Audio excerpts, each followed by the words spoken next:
기뻐하며 즐거워하라는 말씀을 나누어 보려고 합니다. 11월 달은 감사의 달입니다. 추수감사절로 우리가 지키고 또 감사를 회복해서 또 앞으로 주실 복을 바라보면서 감사하는 달로 우리가 지키게 되겠습니다. 거기에 앞서서 우리가 먼저 감사할 수 있는 모습이 어떤 모습일까?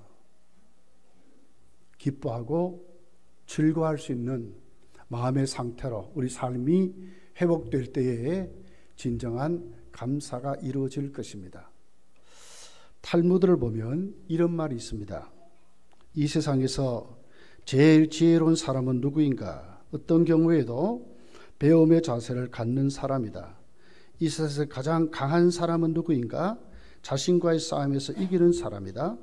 그리고 이 세상에서 제일 행복한 사람은 누구인가? 지금 이 모습 이대로를 감사하면서 사는 사람이다. 모든 인생의 결론은 행복에 있죠. 행복은 어떤 사람의 것이라고요? 감사하는 사람이 행복한 사람으로 그렇게 탈무드는 말하고 있습니다. 일반적인 지성들도 감사에 대해서 이렇게 말을 했습니다. 철학자 아리스토텔레스는 행복은 감사하는 사람의 것이다. 그렇게 말했어요. 타고르는 감사의 분량이 곧 행복의 분량이다. 사람은 감사하는 만큼 행복하다. 이렇게 말을 했습니다. 빌헬름 웰리라고 하는 영국의 유명한 시인은 이렇게 표현을 했어요. 가장 행복한 사람들은 가장 많이 소유한 사람이 아니라 가장 많이 감사하는 사람이다. 결국 행복은 감사와 정비례한답니다. 감사를 하는 만큼 행복하다 이렇게 글을 썼던 것을 읽어보게 되었습니다. 영덕 강구 그쪽으로 가면 풍력 발전소가 있어요. 엄청납니다. 이렇게 쳐다보면 바람이 불면 프로펠러가 이렇게 돌아가죠. 그죠? 왜 돌아갑니까? 전기를 생산하기 위해서 그렇습니다. 우리 감사의 풍차를 돌리면 돌릴수록 우리의 행복이 솟아난다는 것입니다. 11월 달 우리 모두가 정말 감사하는 달로 회복이 됐으면 좋겠습니다. 신경 정신과 의사들은 여러 가지 진료의 가장 핵심이 뭐냐? 감사와 기쁨이라고 그랬어요. 감사하면 우울증이 치유되고, 감사하면 걱정 근심이 사라지고, 감사하면 고통과 분노가 사라지고, 감사하면 부족함을 모른다 그랬어요. 감사하면 지금 이 순간 얼마나 내 인생이 소중한가를 알게 된답니다. 감사하면 상처받더라도 사랑하며, 감사하면 무엇이든지 나누고 싶어진답니다. 정신분석 학에서 나온 신경 전문의들의 진료에서 나온 처방전이에요. 얼마나 감사가 중요한가. 우울증도 원망 불평도 우리에게 결핍되어 있는 모든 것을 채워준다는 거예요. 치료하고 고쳐준다고 그렇게 말씀을 했어요. 이런 엄청난 감사의 힘을 사실 우리는 쉽게 생각하고 감사를 잃어버릴 때가 너무너무 많습니다. 쉽게 우리는 원망하고, 쉽게 우리는 불편하고, 쉽게 우리는 이웃을 판단하고 비판하고 그러고들 우리가 살아가는 것 같습니다. 초대교회 교부였던 크리소스토톰은 사람에게는 근본적인 죄가 하나 있는데 그것은 감사하지 않는 죄라 이렇게 말을 했어요. 영국 격언의 기독교 격언입니다. 지옥이란 감사할 줄 모르는 사람들이 가득 찬 곳이고, 천국이란 감사할 줄 아는 사람들이 가득 찬 곳이라고 그렇게 말했어요. 바울 사도는 로마 교회를 향하여 이렇게 기록을 하고 있습니다. 로마서 1장 21절에서 23절까지를 보면, 하나님을 알되 하나님을 영화롭게도 아니하며 감사하지도 아니하고, 그럼 뭐가 생깁니까? 오히려 그 생각이 허망하여지며 미련한 마음이 어두워졌나니. 어떤 마음이 없어 그렇습니까? 하나님을 알되 하나님을 영화롭게 하지 아니하고 하나님께 감사하지 아니할 때에 우리 생각이 허망하여지고 우리 마음이 미련하여 어두워졌다고 말을 하고 있습니다. 스스로 지혜있다 하나 어리석게 되어 썩어지지 아니하는 하나님 영광을 썩어질 사람과 새와 짐승과 기어다니는 동물 모양의 우상으로 바꾸었느니라. 왜 우상 숭배되느냐? 하나님을 알되 하나님을 영화롭게 하지 아니하고 감사하지 않을 때 결국 결론이 우상 숭배자가 된다는 거예요. 시편 기자는 시편 50편 23절에 보면, 감사로 제사를 드리는 자가 나를 영화롭게 하나니 그의 행위를 옳게 하는 자에게 내가 하나님의 구원을 보이리라. 하나님의 구원을 보이리라. 어떤 자에게요? 감사로 하나님께 나가는 자에게. 요즘 우리 대한민국은 큰 혼란에 빠진 것 같습니다. 나라의 기둥이 흔들리고 있어요. 대한민국의 정체성이 흔들리고 있습니다.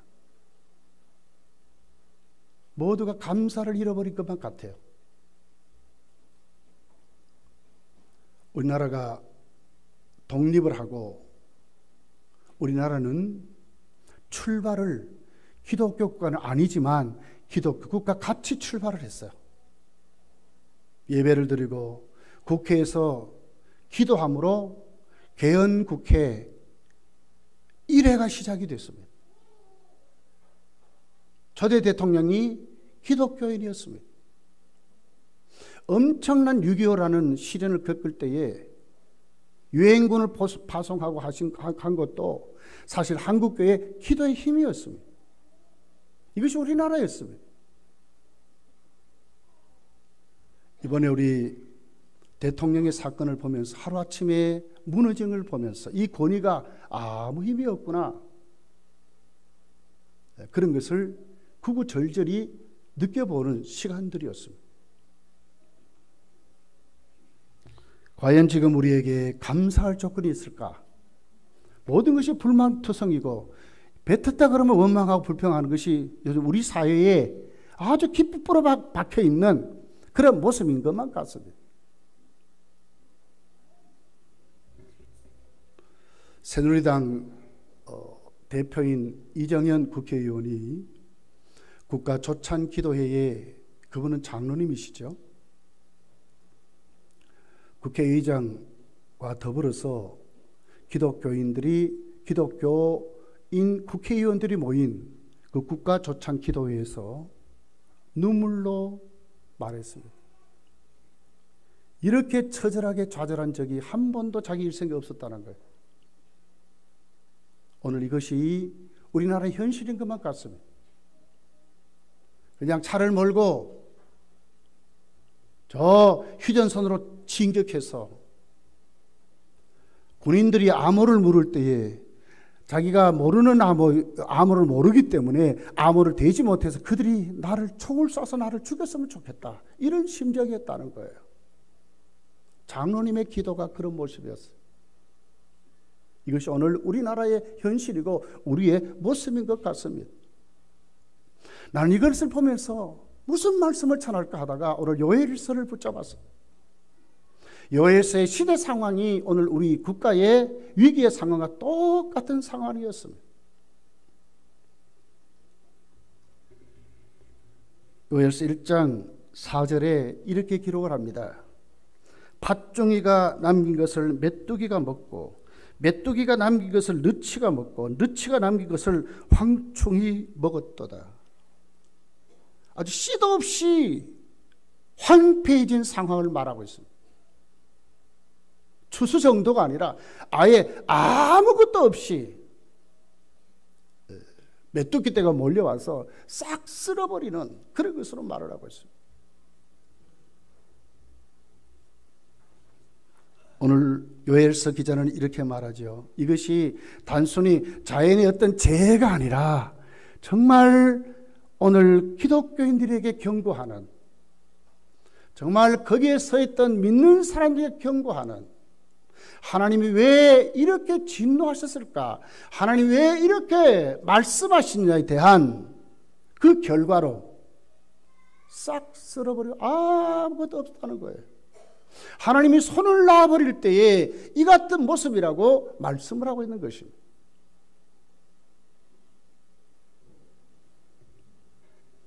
메뚜기의 재앙이 그것으로 끝났으면 좋길 텐데 그것을 빙자해서 결국은 그들의 그 삶이 이렇게 될 것을 말씀을 하고 있는 겁니다. 여러분, 우리나라를 지금 보십시오. 경제가 어떻습니까? 교육이 어떻습니까? 사회의 민심이 어떻습니까?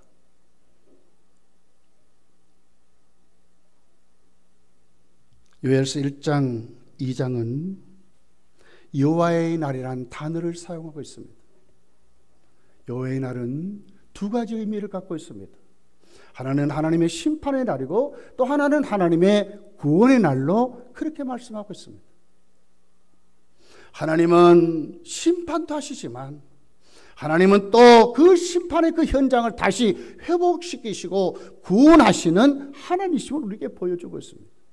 성도가 성도다워질 때에 하나님은 그 심판의 현장을 어떻게 한다고요? 구원하시는 하나님이라고 말씀하고 있습니다. 국가가 위기에 빠졌습니다. 진보주의자들 수많은 사람들이 촛불 집회에 12만 명이 모였답니다. 100만 명을 말하고 있습니다. 그렇게 모일 수도 있습니다. 성도는 뭘 해야 될까요? 이럴 때 여러분, 오늘 우리는 이 말씀을 보면서 이 감사의 달에 진짜 성도의 자세가 뭘까? 먼저 감사를 회복해야 된다는 거예요. 오늘 주어진 현실은 암울하지만 회복하시는 그 하나님, 다시 포기하지 않는 그 하나님을 바라보면서 성도는 기뻐하고 즐거운 자세로 오늘 또 우리가 그 현장에 설 줄 알아야 된다는 것입니다. 하나님 어떤 분이나요? 포기하지 않는 하나님이십니다. 요엘서 1장 6절에 이렇게 기록을 합니다. 다른 한 민족이 내 땅에 올라왔음이라. 그들은 강하고 수가 많으며 그 이빨은 사자의 이빨 같고 그 어금니는 암사자의 어금니 같도다. 이스라엘을 쓸어버리는 메뚜기 같은 그들의 군대들, 아수르, 바벨론, 앞으로 이루어질 헬라, 로마 다 엄청난 세상의 세력을 말하고 있습니다. 그럼에도 불구하고 하나님이 지금 이스라엘 향하여 뭐라고 말씀하지요? 내 땅이라고 말하는 거예요. 하나님 포기했습니까? 포기하지 않았어요. 우리는 대개 그러지요. 우리는 주어진 여건 현실만 보고 야 이제 우리 큰일 났다 어떻게 됐다 우리는 다 그럽니다. 우리 교회를 바라보도 그러고 내 사업을 바라보도 그러고 내 삶을 바라보고 우리 사회 현상을 보면 우리 모두 다 그러고들 말하고 있지만 하나님은 어떻게 하신다고요? 결코 포기하지 않았다는 거예요. 이 세상 누가 만드셨죠? 하나님 만드셨죠. 다른 한만 민족이 어디에 올라왔다고요? 내 땅에 올라왔대요. 하나님의 땅에 올라왔다는 거예요. 하나님 포기했으면 포기하지 않았다는 거예요. 요엘서 1장 7절에 보면 이렇게 말합니다. 그들이 내 포도나무를 멸하며 내 무화과나무를 긁어 맑게 벗겨서 버리니 그 모든 가지가 하얗게 되었도다. 그 나무의 껍질까지 벗겼다. 이 무슨 얘기죠? 유다의 그 비극적인 암울한 현실을 말하죠. 그러나 하나님 뭐라고 그래요? 내 포도나무, 내 무화과 나무라고 말하죠. 하나님 포기했습니까? 이스라엘을 포기합니까? 아닙니다.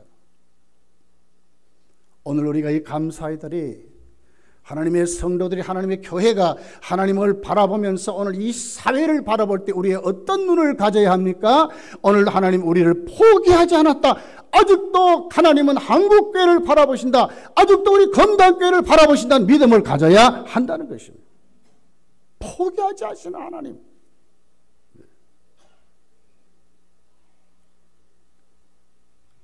요엘서의 뜻은 이렇습니다. 여호와는 하나님이시다 하는 뜻입니다. 뭐라고요? 여호와는 언약하시고 그 반드시 그 언약대로 이루시는 하나님, 계약하시고 그 계약대로 하나도 어김없이 반드시 구원하신 하나님, 자기 백성을 저희에 대해서 구원하신 하나님을 여호와라고 하는 거예요. 예수라는 단어가 여호와라는 단어입니다.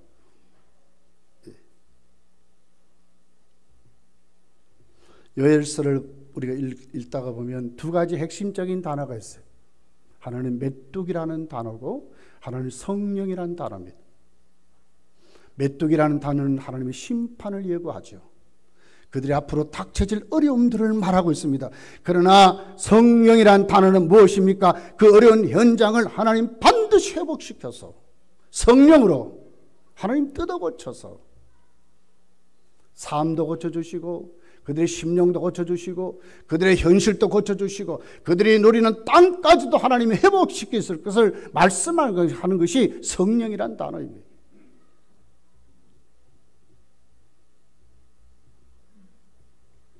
하나님은 이렇게 당신을 요엘 선지자를 통해서 소개합니다. 13절에 보면 그는 은혜로우시며 자비로우시며 노하기를 더디하시며 이내가 그 시사 뜻을 돌이켜 재앙을 내리지 아니하시다니 그랬어요. 하나님 어떤 분이라고요? 은혜로우시고 자비로우시며 노하기를 더디하시며 이내가 크신 재앙이 목적이 아니라 하나님은 다시 그 재앙을 내리지 않는 것이 목적인 그 하나님. 어떤 분이라고요? 포기하지 않는 하나님이시라는 거예요. 여러분 자신을 어떤 눈으로 여러분 자신을 봅니까? 여러분의 가족을 여러분 어떤 눈으로 여러분의 가족을 봅니까? 여러분은 우리 검단교회를 어떤 눈으로 여러분 검단교회를 바라보고 있습니까? 오늘 여러분이 처한 모든 현실들, 사업체, 직장, 모든 우리가 이루어가는 우리 육체까지라도 어떤 눈으로 보고 있습니까? 국가가 위기입니다. 진짜 위기일까요? 아니죠. 하나님이 뜯어고치기 위한 방법이죠. 어떤 눈으로 봐야 된다고요? 포기하지 않는 하나님의 눈으로 봐야 된다는 거예요. 내 인생 하나님 나를 포기하지 아니하신다. 내 가족 하나님 나를 포기하지 않는다. 우리 교회 하나님 포기하지 않는다. 내가 하는 사업, 내가 하는 일터, 내가 누리는 모든 현실을 하나님은 포기하지 않는다. 이런 눈을 가져야 된다는 거예요. 쉽게 말하지 우리는. 함부로 말하죠. 아니에요. 이제 거기서 다 나오셔야 돼요. 포기하지 않는 하나님을 바라보고 우리가 이제 거기서 다 나오셔야 돼요. 어떤 태도를 가지고 나와야 합니까? 오늘 25절에 있는 말씀입니다. 기뻐하고 즐거워하라는 태도를 가지고 나와야 하는 것입니다. 왜 그렇습니까? 하나님 우리를 회복시키기 때문에 그렇습니다. 반드시 회복시킵니다. 반드시 고치십니다.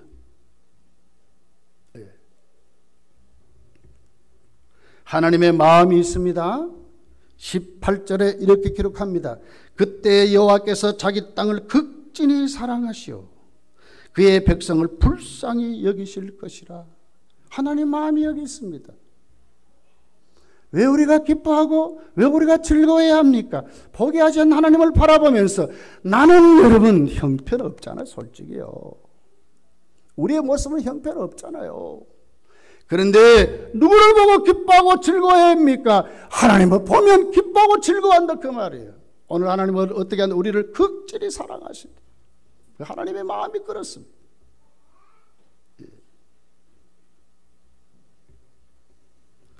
19절에 이렇게 기록을 합니다. 여호와께서 그들에게 응답하여 이르시기를 내가 너희에게 곡식과 새 포도주와 기름을 주리니 너희가 이로 말미암아 흡족하리라.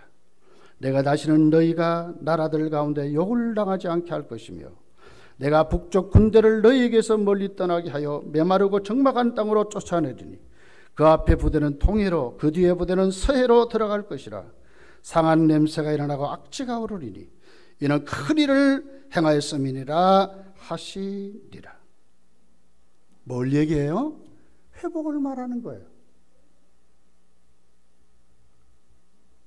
우리를 극진히 사랑하신 그 하나님이 영적으로 육적으로 우리 삶에 풍성하도록 다시는 수치를 당하지 않도록 이방 군대가 몰려오지 않도록 하나님이 어떻게 한다고요? 우리를 지키시고 채우시고 역사하시는 하나님이시라는 거예요.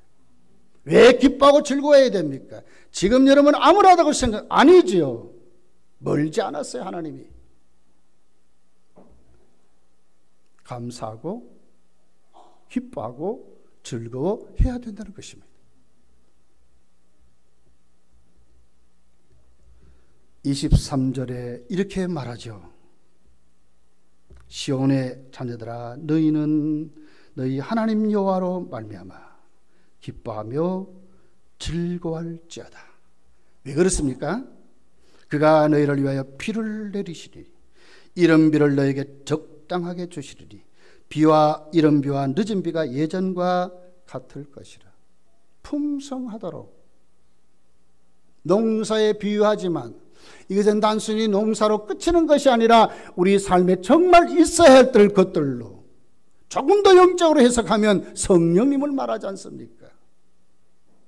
네.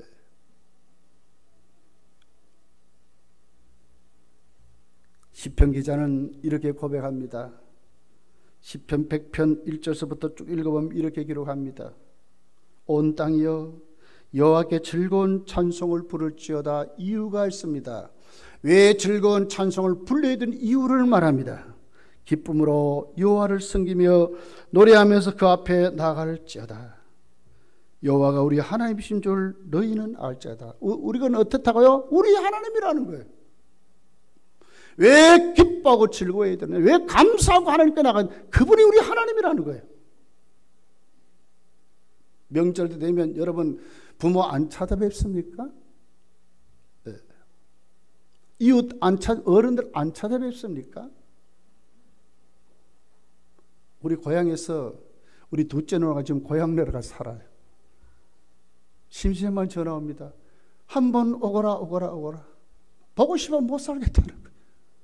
고향에 오라는 거예요. 온 땅이여 여호와를 찬양하고 기뻐하랍니다. 왜 그렇습니까? 그분이 우리의 고향이요 우리의 근본이요 지혜와 지식의 근본이신 하나님이시라는 거예요. 우리 하나님이라는 우리 하나님. 네. 그는 우리를 지으시니요 우리는 그의 것이니 그의 백성이요 그의 기르시는 양이로다. 감사함으로 그 문에 들어가며 찬송함으로 그 궁중에 들어가서 그에게 감사하며 그의 이름을 송축할지어다. 여호와는 선하시며 그의 인자하심이 영원하고 그의 성실하심이 대대에 이르리로다. 하나님 때문에 우리는 기뻐하고 감사하는 거예요.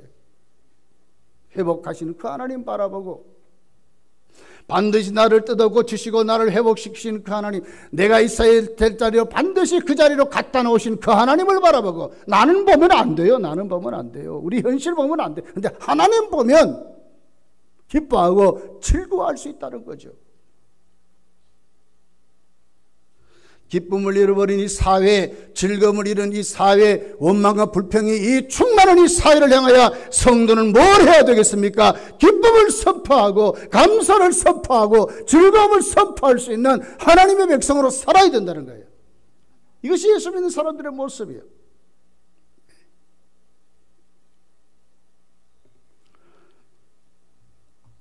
이스라엘의 황폐가 기록되어 있잖아요. 요엘서 1장 15절서부터 20절에 있는 내용입니다. 자, 한번 열어보세요. 요엘서 1장 15절에서 20절.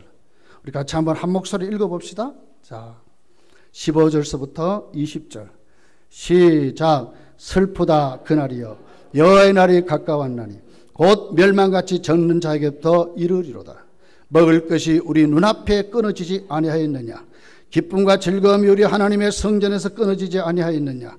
씨가 흙덩이 아래에 썩어졌고 창고가 비었고 곡간이 무너졌으니 이는 곡식이 시들었음이로다.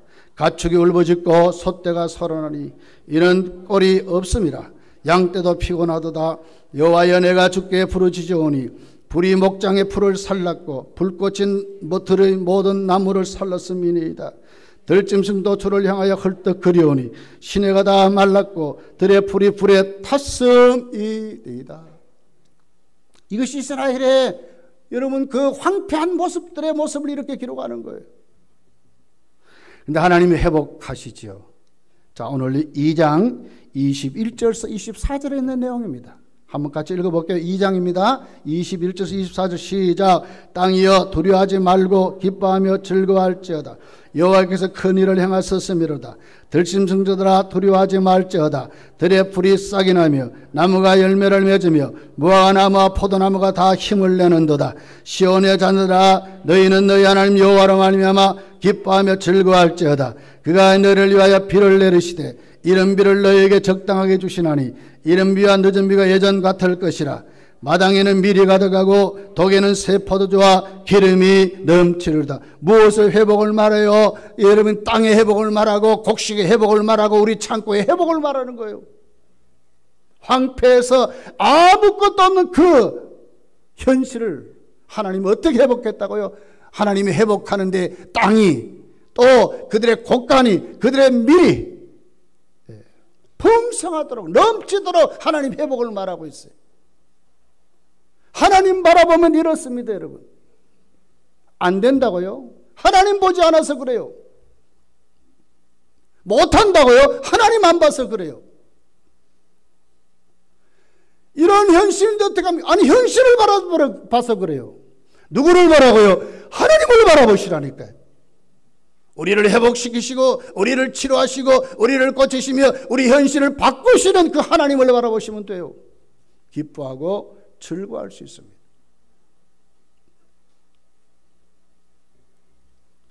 (25절서) 32절까지 뭘 얘기하죠? 이스라엘 백성들의 회복을 말해요. 땅의 회복을 지나서 이제 이스라엘 백성들의 회복을 말해요. 내가 전에 너희에게 보낸 큰 군대 곧 메뚜기와 너치와 황충과 팥중이와 먹은 횟수대로 너희에게 갚아주겠다. 축복을 말하죠. 어떻게 갚아줍니까? 너희는 먹되 풍족히 먹고 너희에게 놀라운 일을 행하신 너희 하나님 여호와의 이름을 찬송할 것이라. 내용 여러분 쭉 한번 읽어보세요. 32절까지 한번 읽어보시라고. 무엇을 회복하죠? 하나님과의 교제의 회복이 있어요. 우리 삶에 충만한 회복이 있어요. 예배의 회복이 있어요. 수치를 당하지 않을 정도가 아니에요. 우리를 통해 하나님이 세상을 구원하시는데 나 여호와의 부름을 받고 여호와의 이름을 부르는 자는 구원을 얻는다고 말이에요. 누구를 통해서? 우리를 통해서. 어떤 역사예요? 성령의 역사를 통해서. 우리 방법이 아니에요. 하나님의 방법이에요. 하나님은 이렇게 회복시키시길 말해요. 우리끼리 아무리 힘쓰고 했어도 안 돼요. 하나님 바라보면 돼요. 하나님 역사하시면 돼요.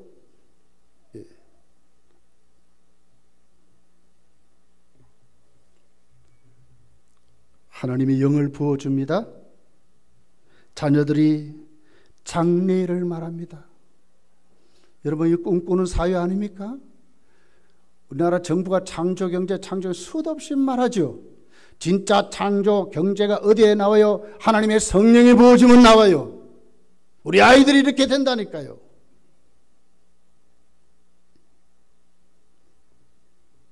아비들이 꿈을 꾸며 왜 나이 많다고 좌절합니까? 어저께 우리 시찰 안에 있는 목사님이 금요일에 소천하셨어요. 암으로 소천하셨어요. 가서 문상을 했어요. 모인 목사님들이 그래요.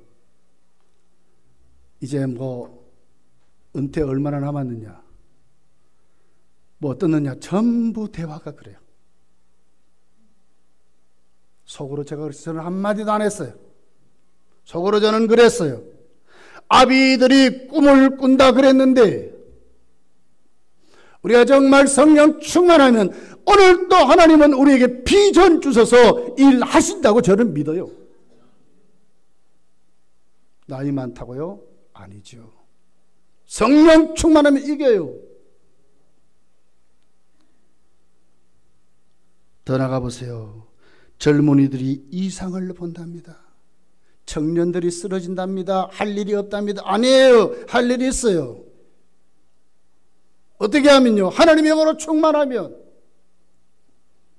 새 영으로 충만하면 할 수 있어요.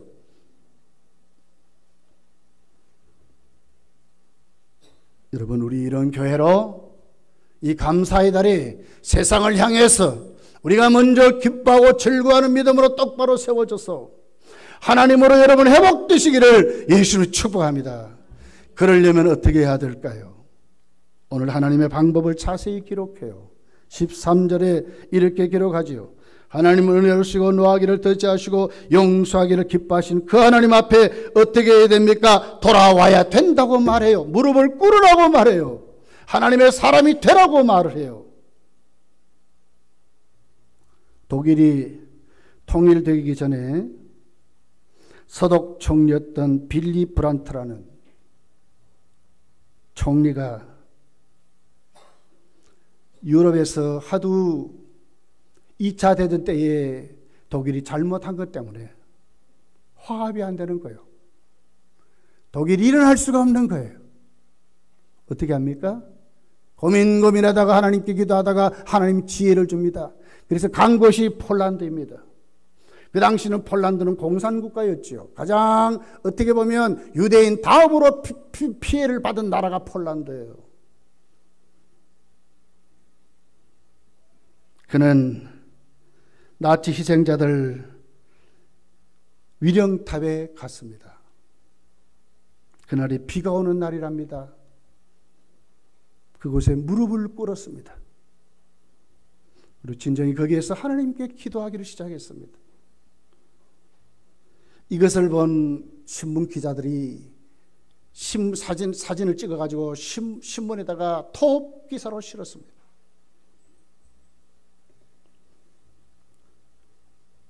여기 한 사람이 무릎을 꿇었다. 그리고 독일은 다시 일어설 수 있게 됐다. 서독에 있는 모든 신문들이 이것을 톱 기사로 실었습니다. 이 신문이 전 유럽으로 퍼져나갔습니다. 그들의 정말 잘못을 유럽이 인정하고 받아줘서 지금 EU의 가장 대표적인 국가가 어느 나라입니까? 독일입니다. 무릎을 꿇었을 때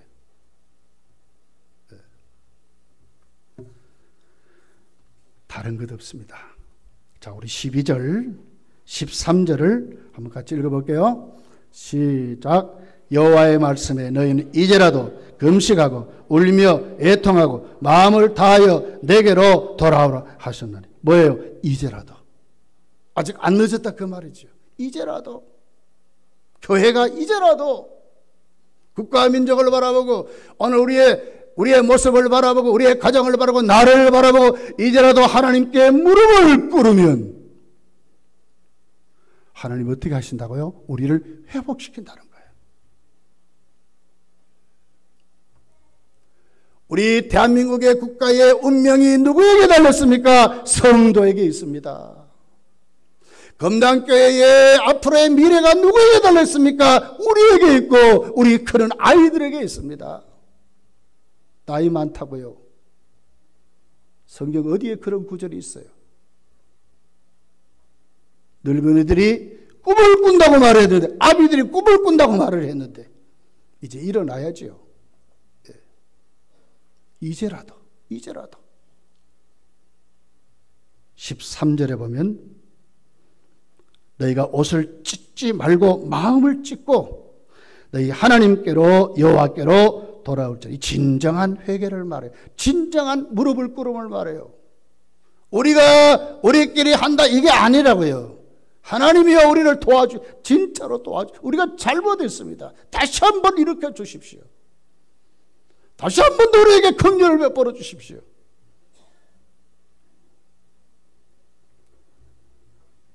(15절서부터) 18절까지를 보면 모이라는 단어가 6번이나 나옵니다.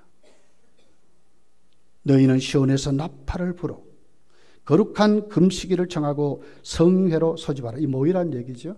한 번입니다. 16절 백성을 모아 두 번째죠. 그 모임을 세 번째죠. 거룩하게 하고 장로들을 모으며 어린이와 젖 먹는 이를 모으며 신랑을 그 신방에서 나오게 하며 신부도 그 신방에서 나오게. 이게 뭐예요?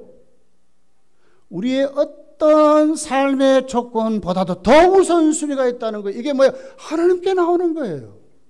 하나님께 모이는 거예요. 하나님께 무릎을 꿇는 거예요. 진실로 하나님만이 할 수 있음을 우리가 고백하고 성령의 충만함을 입는 거예요.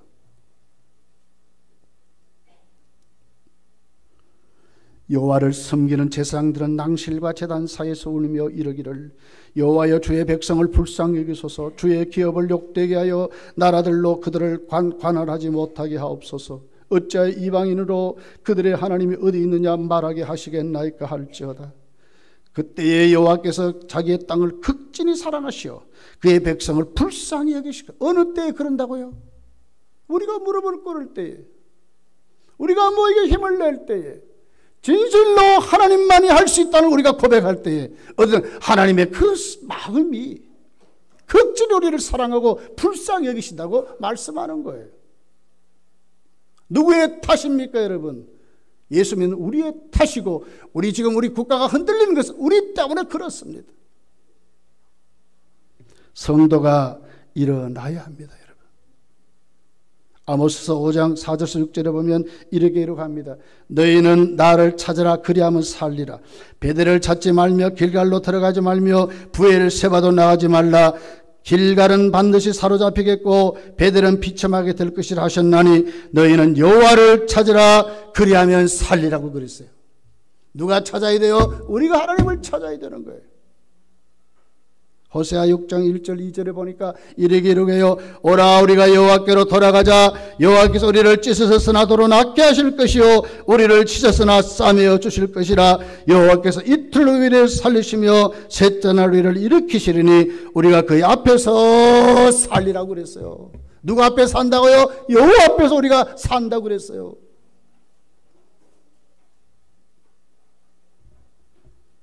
하나님은 회복하시는 하나님이십니다. 포기하지 않는 하나님입니다. 그 하나님 앞에 우리가 서면 하나님 우리를 치료하시고 고치실 것입니다. 우리 입술에는 즐거움으로, 우리의 삶에는 기쁨으로 우리가 하나님 앞에 정말 회복된 이 사회를 고치고 내 자신뿐만 아니라 우리 교회가 앞으로 이 민족을 세계 앞에 아름답게 쓰임받은 민족으로 세워질 것입니다. 검단 교회여 이제 일어나십시다. 검단국을 구원하고 전 세계를 향하여 우리도 일어났어. 원망하고 불평하는 이 사회를 향하여 즐거워하고 기쁨을 선포할 수 있는 믿음의 여러분 일어나시기를 예수 축복합니다. 기도하겠습니다.